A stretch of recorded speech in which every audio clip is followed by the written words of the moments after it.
Ah, tá. Pode começar. Uhum.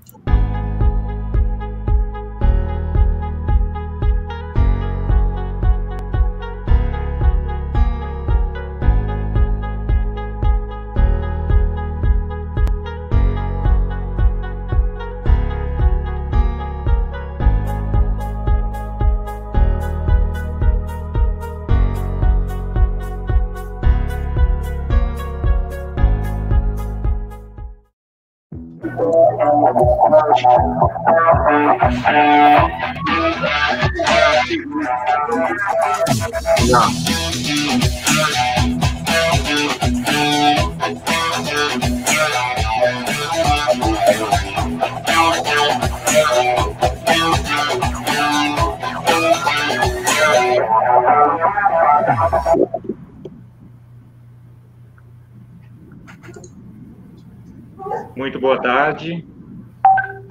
Em nome da comissão organizadora do terceiro encontro nacional da EGPT Proeja, eu desejo que todas as pessoas se sintam bem e possam aproveitar esta tarde de atividades.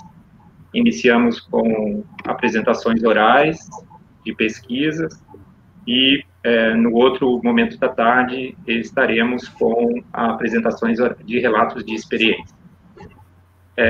Temos aqui, então, no suporte para que essa atividade ocorra o melhor possível, o Paulo Casado como operador e o Elber e a Tuane como intérpretes de Libras. Desde já, em nome da comissão organizadora, meu muito obrigado a vocês três por essa possibilidade. E meu nome é Guilherme, me apresento em primeiro lugar, meu nome é Guilherme, sou professor do Instituto Federal Sul-Rio Grandense, o IFSU, no campus Sapucaia do Sul. Desde 2018, então, componho a equipe nacional para organização e execução dos encontros nacionais da EGPT. Essa é uma atividade pensada, elaborada e executada por professores, professoras, técnicos e técnicas de toda a rede federal, os institutos federais, Colégio Pedro II e escolas vinculadas. No primeiro encontro tivemos em torno de 420 pessoas participando. No segundo encontro, apesar dos pesares do ano, da contingenciamento, conseguimos executar em 40 dias um encontro que ocorreu no IFP Paraná, no campus Londrina, e o primeiro foi em Goiânia, no IFG. E esse ano, então, por assembleia, decidimos por Alagoas, campus Maceió. No entanto, mediante o que estamos vivendo pela pandemia, mudamos o modelo para essa forma virtual aqui. Desde já conte conosco e também se sinta acolhido e acolhida para participar da elaboração, planejamento e execução do próximo encontro, ano que vem. E essa é a intenção. Enquanto estivermos em situações de estado de exceção, inúmeras razões e que afetem a EJA diretamente, temos mantido encontros anuais. Apresento para vocês as colegas e o colega que vão fazer as apresentações orais, né? A Daiane da Silva Gomes, que é do IFSU, campus Pelotas, um trabalho junto com a Viviane Aquino Zitzke, e o trabalho vai ser o primeiro a ser apresentado, vou apresentar na ordem, tá bem?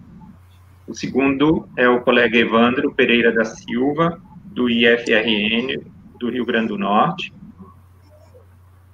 A terceira pessoa a se apresentar é a Ana Caroline Chaves, que juntamente com o Manso Amaro, elaborou a pesquisa e se inscreveram aqui na atividade. Cada apresentação durará em torno de 10 minutos, depois abriremos para uma roda de perguntas. Vocês, aqui no instrumento do Deutsch, têm a possibilidade do chat, então eu vou dar uma boa tarde aí para vocês.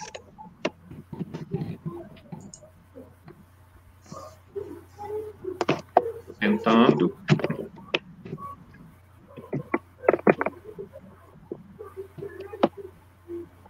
Eu não consegui. Não sei o que está acontecendo, mas... Não, acho que agora vai dar. Foi. Aí sou eu, tá? Opa, saiu. Pensei que não tinha saído, agora já saiu tudo emendado, aí, mas só para fazer o teste. Então, vocês podem acessar o chat e fazer perguntas por aqui, e a gente vai encaminhar para as 3 pessoas que estão se apresentando. De igual forma, quem está se apresentando também pode fazer pergunta. A intenção é que a gente tenha um momento mais descontraído possível, dentro das possibilidades, assim como foram os outros 2 encontros, em que cada sala dessa, nós tínhamos, às vezes, 50 pessoas. Ano passado, foi quase que impossível achar tantas salas para o bloco que a UEL nos liberou em função do número grande de pessoas que vieram participar. Então, muito bem-vindas, muito bem-vindos, e vamos seguir a ordem de apresentação, a Daiane, o Evandro e a Ana Carolina. Agora na tela ficará só as pessoas, cada pessoa que vai se apresentar, e a intérprete ou o intérprete. Então, agora a palavra é com a Daiane da Silva Gomes, do IFSU. Bom, boa tarde a todos, né? Vamos iniciar, então, essa tarde de partilha. Eu vou compartilhar aqui a tela com vocês. Por favor, só me digam quando que estão enxergando a tela compartilhada.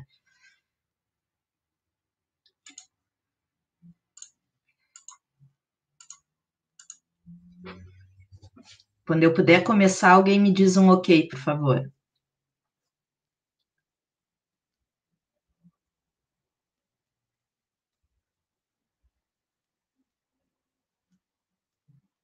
Ok? Está aparecendo aí para vocês? Então, vamos começar. Então, eu vou apresentar o estudo, né? Ensinar pela pesquisa, considerações para sua inclusão como prática pedagógica em turmas de jovens e adultos. Foi um trabalho, então, feito por mim, né? Eu sou a Daiane, eu sou professora no IFSU Campus Pelotas, e em parceria com a professora Viviane Aquino Zix, que também é docente do Instituto e atua no campus Pelotas KVG.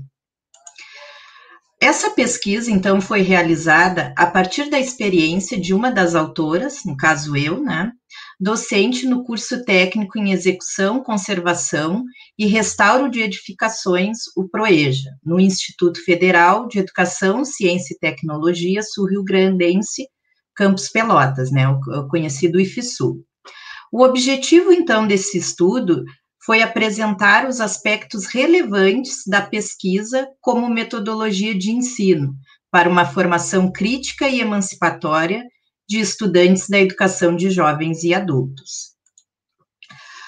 Educar pela pesquisa, fundamentos de uma metodologia de ensino. Então, esse estudo, essa pesquisa se baseou principalmente nos estudos de Freire e Demo sobre educação pela pesquisa. Então, Paulo Freire destaca o ato de ensinar não sendo simplesmente a transferência de conhecimento, mas sim a possibilidade de criar um ambiente de aula propício à sua produção e à sua construção. Então, ele vai nos dizer, né? Como professor, se a minha opção é progressista e venho sendo coerente com ela, não posso permitir a ingenuidade de pensar-me igual ao educando, de desconhecer a especificidade da tarefa do professor. Não posso, por outro lado, negar que o meu papel fundamental é contribuir positivamente para que o educando vá sendo o artifício da formação com a ajuda necessária do educador. Então, ele fala desse movimento, então, do professor deixar de ser um transmissor do conhecimento para ser um agente mediador, ali, um agente colaborando com o estudante para que ele também faça parte desse processo de construção do conhecimento. O Demo, por sua vez, aponta 4 pressupostos. Ele vai dizer que a educação pela pesquisa é a educação tipicamente escolar. O questionamento reconstrutivo, então, com qualidade formal e política, é o cerne do processo de pesquisa. A pesquisa deve ser cotidiana, tanto para o professor quanto para o estudante. E a educação é o processo de formação de competência humana histórica. Então, usando uma citação do Demo, né, ele vai dizer: trata-se sempre de aprender junto, instituindo o ambiente de uma obra comum participativa. Será o caso de estimular o estilo de trabalho em equipe, com o objetivo de aprimorar a participação conjunta, cuidando, entretanto, da evolução individual e da produtividade dos trabalhos. Então, foi baseado nessa perspectiva desses autores que se fundamentou esse estudo. Bom, educar pela pesquisa, um novo olhar sobre a experiência. Então, a partir da leitura desses referenciais, né, nós pensamos o planejamento das aulas com aquela turma em específico, né, alunos do ProEJ. Então, partindo também do princípio do Schein, né, trata-se de olhar retrospectivamente a ação, refletir sobre o momento de reflexão na ação, ou seja, o que aconteceu, o que se observou e qual o significado atribuído e que outros significados podemos atribuir ao que aconteceu, foi que investigamos, então, a utilização da educação pela pesquisa em turmas de ProEja, né? Então, aqui tem um gráfico, né, um esquema, mostrando, então, que quando a gente utiliza a pesquisa como instrumento de construção do conhecimento, o professor, então, passa a ser um mediador desse conhecimento, auxiliando, então, o estudante que vai construir um conhecimento com autonomia crítica, né? Então, ele vai participar ativamente desse processo de aprendizagem. Bom, educar pela pesquisa, a importância da pesquisa em sala de aula para a aprendizagem do estudante. Então, aqui a gente traz alguns relatos dos estudantes sobre essa metodologia de trabalhar com pesquisa em sala de aula que foi implantada com essa turma. Então, um aluno disse: no início a aula era cansativa, mas depois que passamos a participar mais, dava vontade de vir para a aula. Um outro aluno também comenta: as pesquisas que realizamos foram muito importantes, pois conhecemos um pouquinho da vida dos nossos colegas e podemos trocar experiências. Então, a gente pode observar nesses relatos o quanto essa metodologia contribuiu para incentivar os alunos a participar das atividades e como ela também tornou os conteúdos mais atrativos, fazendo com que os alunos conseguissem perceber a importância daquele conhecimento visto na aula para a sua vida, para a sua atividade laboral, sua atividade cotidiana. Bom, então, com relação às considerações finais, né, para finalizar a apresentação, a gente destaca, então, como aspectos relevantes da pesquisa como metodologia de ensino para uma formação crítica e emancipatória de estudantes da EJA, os seguintes aspectos: a participação efetiva dos alunos, então, no processo de construção do conhecimento, a valorização dos seus conhecimentos prévios e a integração entre os conteúdos abordados e o cotidiano de vida dos estudantes e a articulação entre a teoria vista em aula com a prática laboral de cada um. Esses foram os principais contribuições, né, os principais aspectos que a gente identificou que contribuíram para a utilização da pesquisa, então, como metodologia de ensino a ser utilizada com alunos da educação de jovens e adultos. Aqui são as referências, então, utilizadas nessa apresentação e no artigo completo. E é isso, agradeço, espero que tenham gostado, muito obrigado pelo prestígio.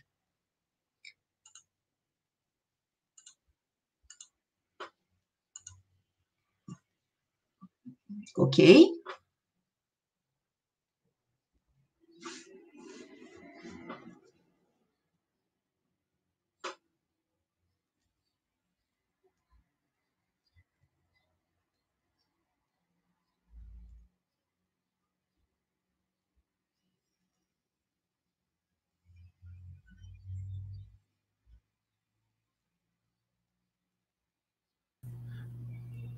Professor Guilherme, por favor,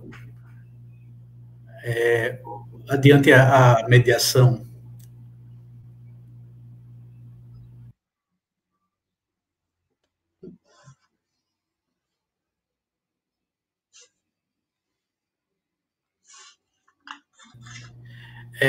Tivemos um probleminha técnico aqui, o professor Guilherme, ele caiu a conexão, tá certo? Então, eu peço que adiantemos com o próximo palestrante. Professora Daiane, quem é o próximo a palestrar? Espera aí que eu vou... É o Evandro. É o Evandro, né? Então, é o Evandro. Deixa eu colocar ele aqui, só um minuto.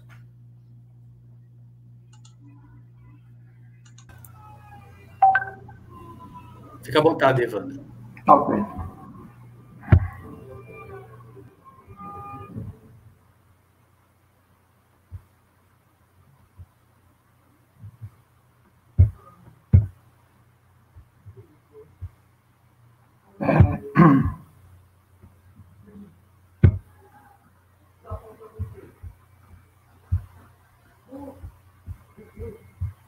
Inteira.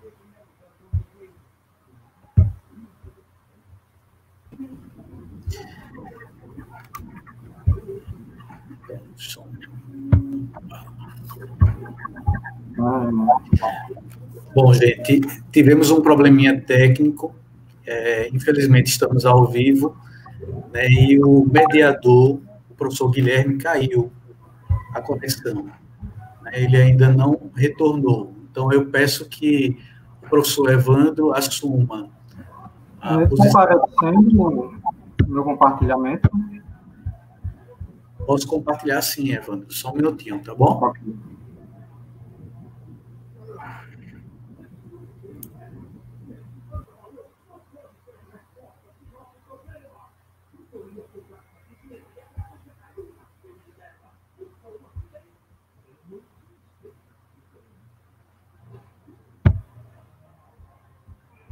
Eu não estou conseguindo...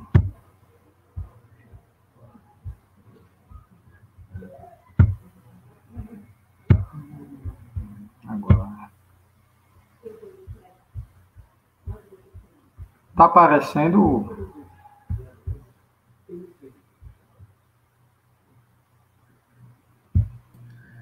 Só um minutinho, estou baixando tua apresentação. Desculpa.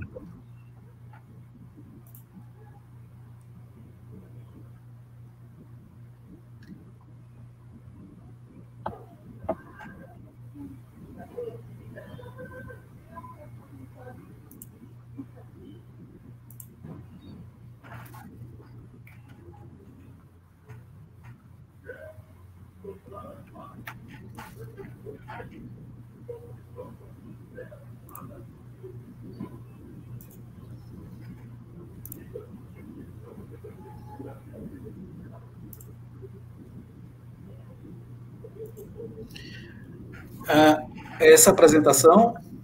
Não. Então, deixa eu fazer o seguinte, é porque eu tive um probleminha com a tua, essa daqui é da outra palestrante, não é? Pronto, se ela puder ir no seu lugar enquanto eu preparo, pode ser desse jeito? Pode. Pronto, então eu vou colocar aqui ela, tá certo, professora? Pode ser desse jeito? Claro, só agora. Sempre pronta, né? Desculpem aí a dificuldade. Nada, tudo bem. Bom, boa tarde a todos e a todas. Eu sou a Ana Caroline Chaves. Meu nome é um pouco grande, então eu falo só Carol Chaves, que aí todo mundo já se familiariza. Bom, de antemão, eu quero agradecer pela oportunidade de apresentar um pouco do meu trabalho, da minha pesquisa, que aconteceu ano passado. Mas, antes disso, eu queria cumprimentar os meus colegas de profissão e de intérpretes de Libras, o Elber e a Tuane. Muito feliz de compartilhar esse momento com vocês. Tenho certeza que vai ficar na história aí, na minha formação, nessas experiências acadêmicas. Bom, eu sou do IFRJ, Campus Duque de Caxias, localizado na Baixada Fluminense do Rio de Janeiro. trabalho como tradutor e intérprete dentro do ProEja, num curso montagem e suporte, manutenção e suporte informático, MSI, né? A gente utiliza essa sigla. E aí eu queria dar um pouco sobre as informações que eu consegui coletar durante um processo de construção de um TCC, fruto de uma pós-graduação, intitulada Especialização de Educação de Jovens e Adultos, no IFRJ mesmo. E o tema da minha pesquisa fala sobre um pouco do material didático com os recursos visuais, né? E o título está apresentado aí, o material didático em 2 línguas, reflexões e apontamentos sobre o uso de recursos imagéticos na educação de jovens e adultos surdos, na educação básica. Eu vou pedir para o Paulo passar para mim, por favor. E aí eu queria deixar um pouco sobre o perfil desse trabalho, né, durante nossas discussões hoje à tarde, o problema social que gera em torno dessa pesquisa é relacionado a poucas pesquisas didáticas, né, relacionadas a didáticas para esse público, para o público da EJA, para o público do ProEja, em especial, com alunos surdos, né? E aí pensar numa educação inclusiva, como a Arroio disse ontem, que respeite, que dê dignidade aos alunos, é importante a gente entender e compreender o contexto desses alunos, o perfil desses alunos. Então, essa pesquisa vai ao encontro também de entender o porquê tanta precarização de ensino, tanto da língua materna, que é a Libras, quanto do português, que é uma segunda língua, né, de cunho instrumental, claro, e tentar encontrar possibilidades para que um dos problemas que eu encontrei durante esse processo de pesquisa e venho encontrando durante esses 11 anos de atuação na EJA é a questão da desmotivação docente. Em função dessa estrutura educacional cartesiana, monolíngue, ou seja, que utiliza somente uma língua, que é o português, com o enfoque da oralidade, esses alunos eles acabam, muitas das vezes, saindo da estrutura educacional, saindo desse processo de escolarização em função de um estigma que é relacionado à barreira linguística e o preconceito linguístico e as questões que envolvem a comunicação desse sujeito. Então, a pergunta que a gente tenta aí traçar durante todo esse processo de investigação é como o material didático ele pode colaborar na aprendizagem e na inclusão de alunos surdos na educação de jovens e adultos, né? Pensando no contexto da educação básica. Pode passar. Isso. E o objetivo central e inicial objetivou o quê? Buscar referências teóricas, refletir acerca do material didático como ferramenta de ensino-aprendizagem dos alunos surdos da EJPT. Né? Antes de falar da metodologia, infelizmente esse trabalho estava com a projeção de ser um trabalho utilizando a metodologia documental, né, com abordagem documental, mas infelizmente, por uma questão burocrática no comitê de ética, não foi realizada a autorização e o prazo para entrega da pesquisa já estava no limite, e aí optamos por ter abordagem bibliográfica. Utilizamos uma abordagem também multicultural, com ênfase no paradigma da diversidade linguística e cultural. Até porque, quando a gente fala da inclusão de uma pessoa surda, a gente tem que colocar a língua de sinais, a Libras ali no contexto de ensino, e trazer essa perspectiva da diversidade linguística foi de suma relevância para que a gente conseguisse aí fazer uma análise de acordo com o contexto da pesquisa, o contexto dos alunos. Pode passar, por favor. Isso. E aí eu trago aí o plano de fundo dos estudos que foram encaixados nessa pesquisa. Esses estudos, eles nos deram um arcabouço teórico metodológico para compreender esse contexto da educação de surdos na EJA, aspectos legais também, o conceito de material didático, que muitas das vezes as pessoas confundem material didático com livro didático, questões relacionadas à educação de jovens e adultos surdos, e principalmente, interessante destacar aqui, nesse arcabouço teórico, os estudos de Ferretti, Figueira, Mendes, Cruzer, Padilha e Albers, e Lebedeff também. São autores que deram ali uma força intensa sobre o material didático e conseguimos compreender melhor e aprofundar melhor esses estudos relacionados com esses autores. Também é importante frisar que a gente comentou sobre a diversidade linguística e o multiculturalismo, tendo em vista a inclusão de surdos não só como um aspecto de educação especial, mas sim como uma questão de diversidade linguística e cultural, colocando o aluno surdo como protagonista da sua história, como cidadão de direitos, e que tem interesse de alcançar novos caminhos, novos horizontes, novas formações e o mercado de trabalho, tendo em vista a concepção de cidadão de direitos, né? Frisando bem. Falamos sobre Quadros e Sclia, Fernandes e Moreira, 2009, Fernandes, 2008.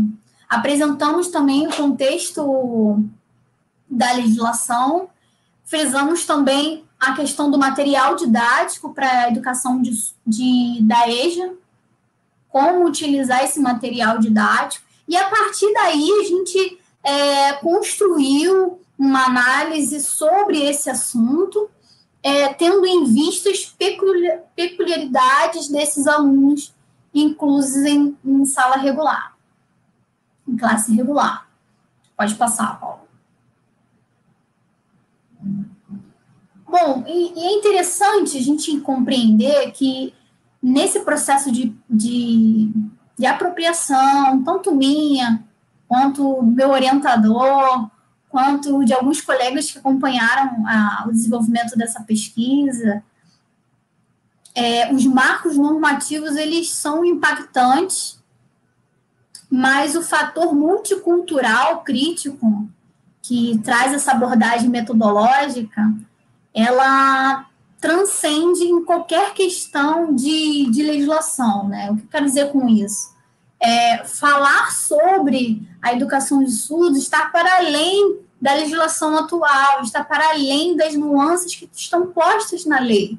Então, muitas questões e orientações que estão postas na legislação da inclusão de alunos surdos, da língua de sinais, da Libras como língua oficial brasileira, e língua e patrimônio da comunidade surda, o multiculturalismo, o posicionamento do aluno, a vivência do aluno, o protagonismo desse aluno surdo, ele vai muito além de questões e marcos normativos, né? E falar sobre a visualidade no material didático é fazer essa reflexão entre essas questões da diversidade que a gente tem encontrado lá no nosso campus. Falar da visualidade é ir muito mais além do que compreender que a Libras é uma língua visual motora, é uma língua gestual, faz parte da visualidade compreender as nuances da cultura, da forma de pensar desses alunos. E cada vez que a gente estuda, que eu leio, que eu me aproprio mais, eu percebo que essa área é uma área incrível, interessante, e tem quebrado muitos meus paradigmas. Mesmo estando trabalhando há 11 anos como tradutora e intérprete da EJA, eu ainda consigo aprender e eu estou muito mais aberta agora para aprender com eles e por eles. E tem sido uma experiência fantástica em cada processo, em cada turma que eu entro, que eu faço os meus atendimentos quanto intérprete de Libras, quanto mestranda também. Então, é um contexto maravilhoso. E falar sobre a elaboração do material didático bilíngue ainda por cima na EJA é desafiador. Eu trago aí uma tabela apresentada aí como apontamentos sobre o uso de materiais, né, didáticos para a EJA, e eles pontuam. Eu não sei se vocês conseguem enxergar, se dá para enxergar aí na tela, mas na tabela, ele, se não me engano, foi apresentada na Secretaria de Educação Continuada, Alfabetização e Diversidade, né, na SECADI, e esse caderno metodológico para o professor, ele tem uma parte lá que é sobre o material didático da EJA, e eu achei interessante que, mesmo publicado em 2007, esse material, ele traz questionamentos super atuais, né? E aí eu trago para a pesquisa para a gente dialogar sobre isso. São perguntas que muitas das vezes o professor precisa levar em consideração durante a sua preparação e durante a elaboração desse material didático, né? Importante frisar isso. Pode passar, Paulo, por favor. Nessa tabela aqui, é uma tabela de Albrecht. Ela menciona aspectos muito interessantes também sobre a utilização da leitura e da escrita do português para os alunos surdos. Ela apresenta questões e alternativas para que o docente faça suas reflexões a respeito do vocabulário, da gramática do português, da elaboração de atividades de escrita, da leitura, da compreensão textual e, por que não, da leitura e compreensão visual também. O texto ele não precisa ser só escrito, ele tem as imagens. Então, tudo isso vai ao encontro de uma construção da autonomia do aluno, principalmente quando a gente entende que esses alunos eles utilizam duas línguas nesse processo de aprendizagem. Utilizam duas línguas e muitas das vezes cada um tem o seu perfil de vocabulário, domínio linguístico. A gente entende que esse processo de amadurecimento, tanto do professor quanto do aluno, de se debruçar na língua escrita, do português escrito a nível instrumental, é claro, é fator relevante para que ele continue junto com os seus alunos, junto com os seus colegas ouvintes, continue ali nessa troca de conhecimento, na formação ali de uma opinião e de vivências, de experiências, né? Paulo, pode passar. E é incrível, né, que a gente, ao investigar sobre as imagens, a gente encontra aí opções de utilização de imagens dentro do material didático, a fim de trazer essa perspectiva da visualidade que o aluno surdo ele tem de uma forma muito mais aprimorada do que a maioria dos alunos ouvintes. E isso o texto fala, né, as referências falam, o arcabouço teórico da pesquisa fala que a visualidade do aluno, do sujeito surdo, muito mais apurada, muito mais investigativa, muito mais intrínseca com conhecimento. Então, as imagens, ela traz informações e pode promover ali questões acadêmicas, a questões de abstração do conhecimento, de construção do conhecimento, e tudo isso com a utilização da imagem como protagonista do material, né? Daiane, já foram 20 minutos. Ah, tá bom. Então, pode passar, Paulo, por favor. Pode passar que já está terminando. A gente traz reflexões e apontamentos acerca da história da EJA, como questões aí de muita segregação social, educacional, principalmente no contexto da educação pública, e a gente faz essa referência para levantar a bandeira da EJA, levantar a valorização dos sujeitos da EJA, e levantar a educação de surdos, na educação profissional técnica no Instituto Federal. Então, falar sobre material didático é uma forma de resistir aos ataques que têm se levantado e continuar na luta, no movimento pró a inclusão desses alunos surdos num contexto que é o IFRJ, um contexto que está recebendo agora alunos surdos. Eu sei que muitas instituições têm recebido surdos há muitos anos, mas o IFRJ, ele engatinha ainda nesse processo. Então, essas reflexões e esses apontamentos que a pesquisa propõe vai ao encontro da gente não só pensar no material didático, mas valorizar a especificidade do sujeito surdo como cidadão de direitos. E aí, por fim, eu pedi para o Paulo passar o último slide. Tem as referências. Pode passar, por favor. E como eu disse, esse trabalho, ele é um trabalho... Essa pesquisa foi uma elaboração de um TCC realizado como aluna de especialização do IFRJ, e eu fico muito grata por ter essa experiência de conseguir fazer essa especialização, muito grata pela instituição ter esse curso de formação de professores. Obrigado, Daiane. E eu vou finalizar a minha fala em prol aí da educação de surdos na EPT, nos institutos federais. Obrigada. Muito obrigado, um tema super relevante e importante. Já tem perguntas para você, também para a professora Daiane. E vamos passar a palavra diretamente para o colega Evandro, do IFRN. Desculpa, eu perdi conexão uns minutos. Pode.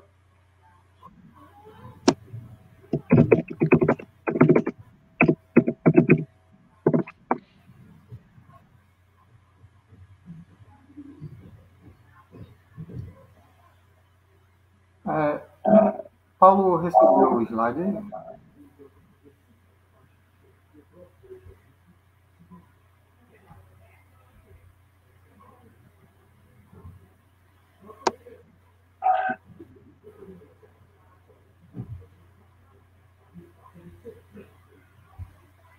Você recebeu o Paulo?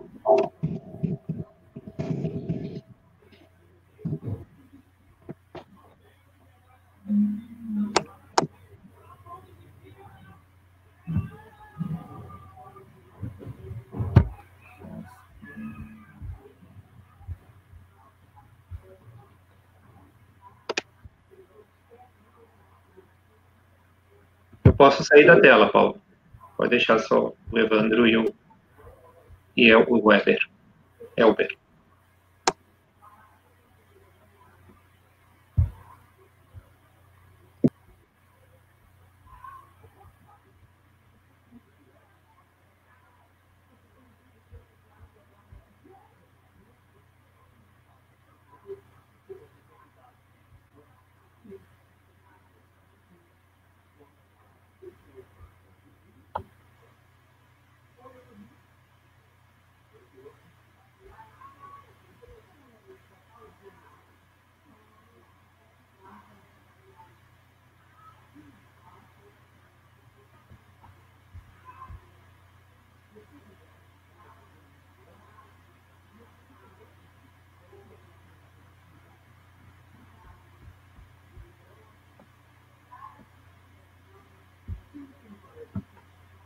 Boa tarde a todos.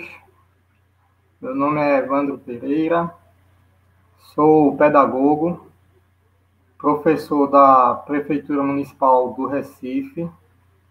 Porém, esse meu artigo foi um estudo realizado a partir de minha participação como estudante num curso de especialização no Instituto Federal do Rio Grande do Norte, uma especialização em práticas assertivas da educação profissional integrada à educação de jovens e adultos.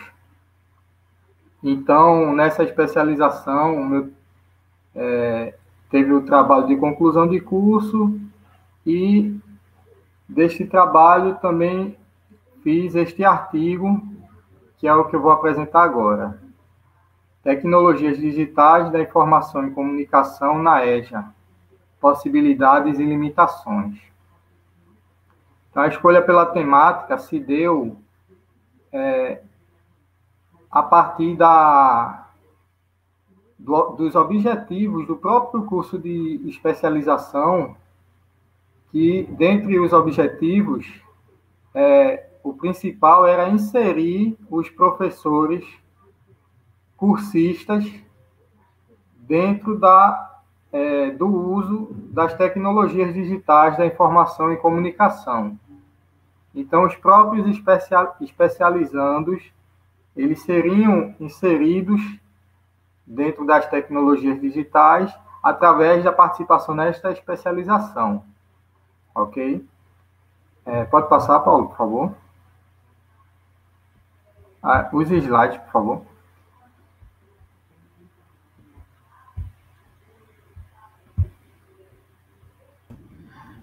Desculpa, eu estou tendo um probleminha técnico com o arquivo que você mandou para mim. Eu não posso ir falando. Se eu não conseguir também compartilhar, posso ir falando, então, né?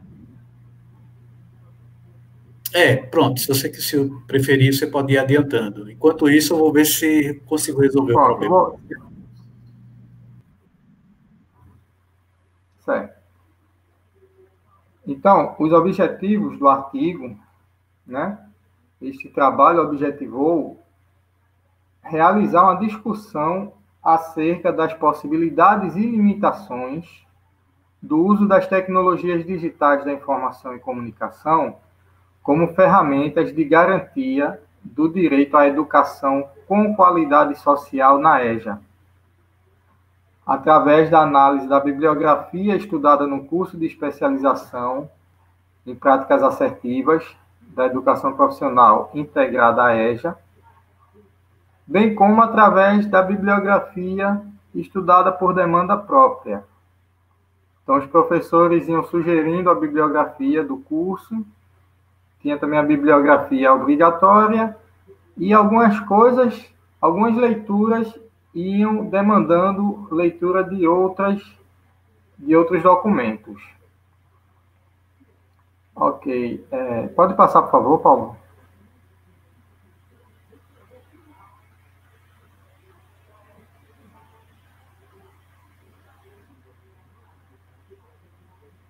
Então, os objetivos que acabei de falar, né?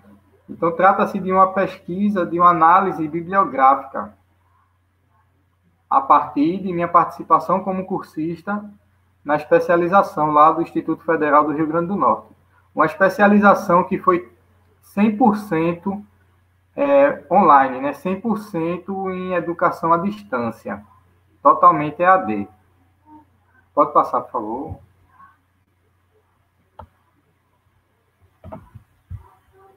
Então,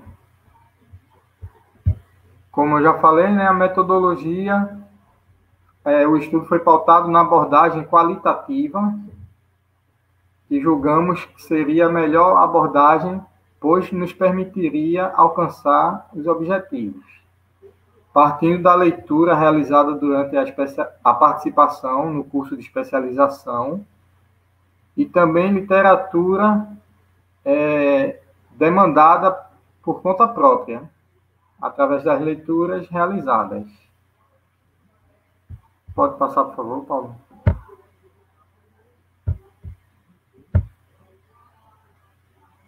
Então, como resultados, observamos que é notável que as tecnologias digitais da comunicação e informação tenham provocado, no âmbito do processo educativo, uma reconfiguração de sentidos, tanto por parte dos alunos, como também por parte dos professores.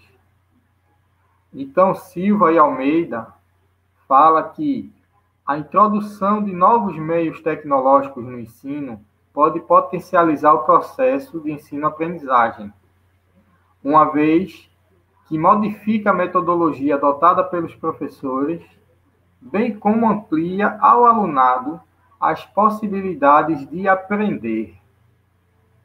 Então, o próprio objetivo do curso de especialização era que os professores que estavam atuando como cursista nessa pós-graduação se inserissem no mundo digital, no uso das tecnologias.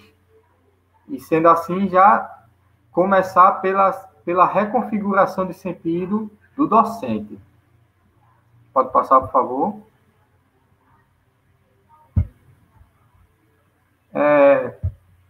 Observamos também uma defasagem de conhecimento técnico na área das TICs por parte dos professores, motivada pela falta de abordagem desses conhecimentos dentro dos cursos de formação de professores, bem como pela falta de formação continuada que aborde o uso das tecnologias digitais. Então, essa observação veio do meu dia a dia mesmo, como professor de educação básica, professor do ensino fundamental 1, na rede municipal, numa rede pública de ensino aqui na cidade de Recife. Então, participando das formações que tem durante o ano e no dia a dia, foi observado que tem essa defasagem do conhecimento técnico. E assim, a gente nem imaginava na época que ia acontecer essa pandemia. Verificamos neste âmbito a necessidade de ampliar os olhares sobre a inovação pedagógica mediada pelo uso das TICs no conjunto de assuntos abordados nestas formações continuadas, para que, através do diálogo e reflexão sobre a prática, o cursista identifique elementos que possam subsidiar sua prática docente. Próximo, por favor. Então, como conclusões, ficou clara a importância da inclusão ou aumento do uso das tecnologias dentro de sala de aula, principalmente no trabalho pedagógico com jovens e adultos, a fim de se possibilitar a oferta de uma educação em sintonia com a realidade destes alunos. Muitos deles já estão inclusos na cultura digital, já usa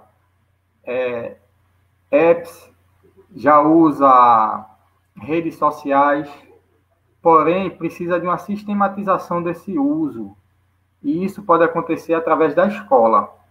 Ele aprender a potencializar a sua cidadania através da utilização, de uma utilização melhor dessas tecnologias que estão disponíveis. Por exemplo, ele aprender como usar os aplicativos de mensagem para divulgar seu trabalho, para empreender, certo? Então, isso já está na realidade de muita gente, essas tecnologias. Porém, precisa incluí-las na escola, porque a escola é o canal que pode sistematizar esse conhecimento para esse alunado, principalmente jovens e adultos.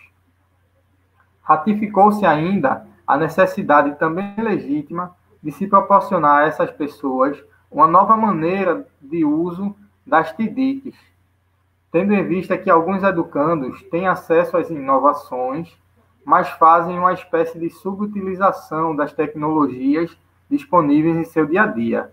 É como eu havia dito, né?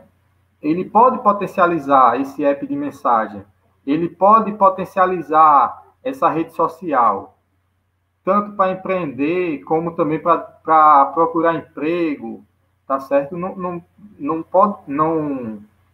não deve ficar apenas na função de mandar mensagens, tá certo? De transmissão de mensagem. Ele pode fazer cursos online, ele pode se qualificar, tudo isso usando as tecnologias. E isso quem pode mostrar a ele, quem pode sistematizar para ele é a escola. O próximo, por favor, Paulo. Também a inclusão dos estudantes que nunca tiveram acesso, né, às tecnologias. Então, eu falei aqui daqueles que já têm acesso, mas subutiliza, e também os que nunca tiveram acesso, a escola pode proporcionar este acesso, né? Pode proporcionar esses conhecimentos, possibilitando a essas pessoas condições de inserção no mundo do trabalho, mas também inserção na cybercultura, né? Por fim, observamos que é fulcral na implementação das TDICs em sala de aula, investimento em formação continuada para professores, principalmente os docentes que atendem alunos da EJA, a fim de proporcionar a estes educadores subsídios à prática pedagógica inovadora, baseada, sobretudo, na utilização das TDICs em sala de aula. Então, quando eu falo prática de aula inovadora, eu venho trazendo aqui também o conceito de inovação. Evandro. Sim. A questão do tempo, senão nós não vamos conseguir ter perguntas, tá certo? Okay. Desculpa, você está cumprindo o horário, basicamente, mas já passou também 13 minutos. Tá ok. Então, a inovação, né, no sentido de, não é a utilização da tecnologia apenas, né? Ele tem que saber utilizar. O próximo, por favor, Paulo. Aí são as referências, que foi basicamente livros da especialização. Obrigado. Obrigado, Paulo, também. Muito obrigado, Evandro. Paulo, podemos botar as 3 pessoas na tela, por favor?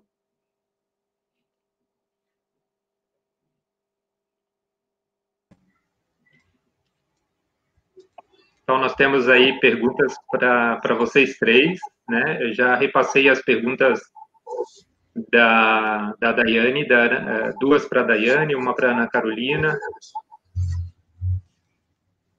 Tem uma para o Paulo, que é onde você ensina essas práticas e já estavam sendo usadas antes da pandemia e depois que a atividade com utilização dessas práticas, tá?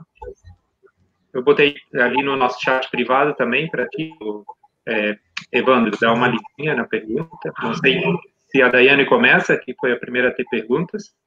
Pode ser. Assim, 2 minutinhos e eu vou pedir vocês que também já façam as suas despedidas, que às 4 horas a gente começa a nova sessão. Tá bem. Bom, a primeira pergunta, então, que me fizeram é sobre se eu considerava a metodologia EAD interessante para a EJA.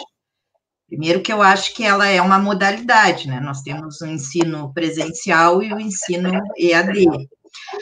Eu vou falar bem particular a minha experiência com os alunos do ProEJA com Pelotas. Os nossos alunos, a questão do uso da informática já em sala de aula, ele é bem complicado, a gente tem que quase que fazer uma alfabetização digital com eles, né? Agora estava escutando ali a apresentação do colega e achei super interessante. Então, eu acredito seja muito difícil, assim, trabalhar com eles, essa autonomia que a gente está conquistando, né, no meu caso, né, com o ensino pela pesquisa, já respondendo a outra pergunta, né, se a pesquisa foi em horário de aula, sim, as pesquisas foram utilizadas em sala de aula, a gente utilizou, porque são alunos que trabalham, né, passam um dia trabalhando, então a gente utilizou o tempo de aula. Bom, voltando para a questão da EAD, então, hoje nós vamos, a partir de outubro, a gente vai começar a ofertar no Instituto as APNPs, que são atividades pedagógicas não presenciais. E o nosso campus foi um dos campos que estava bem contrário a essa iniciativa de começar um ensino remoto, justamente porque a gente sabe que não vai conseguir abranger todos os alunos, né? E os nossos alunos do Proeja seriam um dos mais atingidos, né? Porque, infelizmente, muitos não têm acesso pelas condições de vulnerabilidade social, né? O nosso processo seletivo aqui para a escolha desses alunos prioriza os que estão mais afastados da escola há mais tempo, né? E também os estudantes com situação de vulnerabilidade social, para a gente dar uma oportunidade, né? Para a gente de crescimento para esses alunos. Então, eles, quando vêm para a sala de aula, a informática, né, eu sou professora de edificações, né, a minha formação é em arquitetura, eu dou aula no curso de edificações. Na ocasião, eu dei aula para conservação e restauro, que agora virou Proeja Edificações, continua atuando lá. Então, quando eles chegam para nós, a gente tem que ensinar desde o básico, às vezes até ler, até interpretar um texto, né, então a gente fazer essa inclusão digital, esse letramento digital, que é o que a gente tem falado com eles, é um trabalho bem complicado, bem complexo. E eu acho que começado, se a gente for pensar na EAD, né, respondendo a pergunta, pelo princípio que ela é, com professor conteudista, com professor tutor, né, que é uma outra concepção, não é esse ensino remoto que a gente está vendo agora, é uma outra proposta. Eu acho que ainda para o aluno do Proeja, a gente teria mais dificuldades, né, para ele ter essa autonomia de ter o horário dele, a parte, né, porque a EAD, ela exige muito mais autonomia e responsabilidade também do aluno, né, para ele ter o horário lá fora de sala de aula para estudar. Então, na EJA, eu acho que, pelo menos pelas minhas experiências, eu acharia um pouco complicado, mas acredito que essa inclusão digital, sim, deva acontecer, mas com a presença do professor em sala de aula, utilizar as ferramentas, as TICs, para melhorar. E só para finalizar, então, a pesquisa foi feita em sala de aula, no horário, tá? Respondendo a outra pergunta, e, enfim, se mostrou bem aceita pelos alunos, eles gostaram bastante de trabalhar, tá? Então, eu queria agradecer, né, a oportunidade, né, realmente há pouco tempo, e a gente tem muita coisa legal, os colegas trazem muita coisa legal para compartilhar. Agradeço, então, a oportunidade de quem estava assistindo, dos colegas pela partilha do conhecimento, e fico à disposição também, tenho o e-mail ali na apresentação, quem quiser entrar em contato, e é isso, uma boa tarde. Obrigado, Daiane, pode pôr aqui também no chat teu e-mail, e prazer em te conhecer, embora nós somos colegas. Pois é, colegas de instituto, né? Só que estamos 400 quilômetros de separação. Muito obrigado, vou passar a palavra para a Daiane, muito rapidamente, gente, já recebemos ordem aqui da nossa chefe geral. Pode deixar, Paulo, a Daiane aí na tela, vamos deixar todo mundo até terminar. Um minutinho, Daiane, desculpa. Ana Carolina, desculpa. Ana Carolina, um minuto. Sem problemas. Então, a Mara perguntou sobre a quantidade de alunos que tem lá no FRJ Campus Duque de Caxias. Então, Mara, no momento, temos 2 alunos, um no 3º período e outro no 4º período. Esse curso, no total, são 6 períodos. E antigamente a gente tinha 3, agora, com uma questão de evasão, nós temos 2 alunos e temos alguns problemas com relação à acessibilidade. Eu acho importante a gente frisar aqui como posicionamento de luta, que o Instituto, infelizmente, carece de muitos intérpretes de Libras, e essa é uma questão importante que precisamos sempre frisar em contextos como esse, em diálogos como esse. A Mara também perguntou sobre o perfil do curso, né? Se é semipresencial, à distância. Então, no nosso campus, na verdade, em todos os campos, né, que apresentam o Proeja, o curso ele é totalmente presencial. Muito obrigado. Assim, para finalizar, quero agradecer também o debate que construímos hoje. Foi rapidinho, né? Dá vontade de falar um pouco mais, mas eu tenho certeza que, mesmo com poucos minutinhos, eu já aprendi muito com vocês. E obrigada pelas perguntas. Vou colocar meu contato, fico à disposição. Boa tarde. Muito obrigado a vocês. E nós temos vários encontros de INAPNIS, né? Dentro do Instituto Federal Sul-Rio-Grandense. Tem uma especialização em inclusão pelo Instituto Federal do Sul de Minas Gerais, e bastante elogiada também.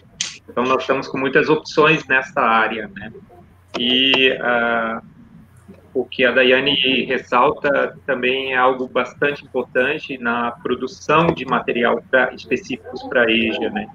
Não só pelas diferentes terminalidades, mas pensar a EJA como modalidade de produção de material realmente essencial. Vamos dar a palavra final para o Evandro, 1 minuto. Ok. Bem, a primeira pergunta no ensino na rede municipal de Recife. Eu coloquei IFRN como instituição porque esse artigo foi da minha participação no curso de especialização no IFRN. Essas práticas, elas não eram utilizadas.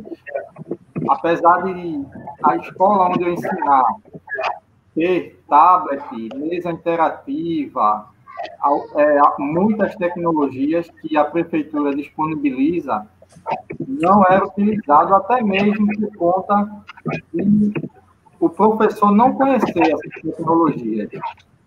E, como eu falei, formação, eu nunca tive formação que abordou esse tema, tecnologia. Então, depois que a pandemia começou, aí a gente foi meio que obrigado a aprender e a utilizar algumas tecnologias nas aulas remotas. Então, como a professora já falou, né, das dificuldades, né, nem todos vão ter acesso, e aí a gente foi meio que fazendo uma aula remota híbrida com a presença, com material tangível, né, material mesmo impresso. Aluno que não pode acessar, vai na escola e pega o material impresso. Mas, assim, o ganho com o professorado com essa pandemia foi de aprender, assim, a utilizar algumas das tecnologias.